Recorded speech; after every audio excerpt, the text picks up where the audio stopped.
ভাত ভার্সেস রুটি একটু বলে দিই। ভাত খাবেন না রুটি খাবেন? ভেতো বাঙালিরা বলবেন, আমি বলবো আমি ভেতো বাঙালির দলে।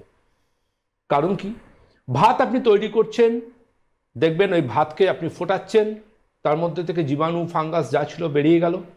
কিন্তু রুটি হচ্ছে স্টোরে পড়ে রয়েছে গম, সেই গম আবার মেশিনে গুঁড়োনো হচ্ছে, কেউ কেউ প্যাকেটে করে মুড়ে রেখে দিচ্ছে। তো আলটিমেটলি তার মধ্যে প্রিজারভেটিভস থাকছে, তার মধ্যে ফাঙ্গাস থাকছে বা তার মধ্যে জীবাণু থাকছে। তো জানবেন রুটি কিন্তু ইরিটেবল বাউল সিনড্রোমের অন্যতম কারণ। আমি বারবার করে বলবো যে আপনি যখনই রুটি খাবেন, সেই রুটিটা কিন্তু চলে যাবে সোজাসুজি আমাদের যখন পেটের মধ্যে। জানবেন গ্লুটেন বলে একটা প্রোটিন থাকে, যে প্রোটিনটা ভালো নয়।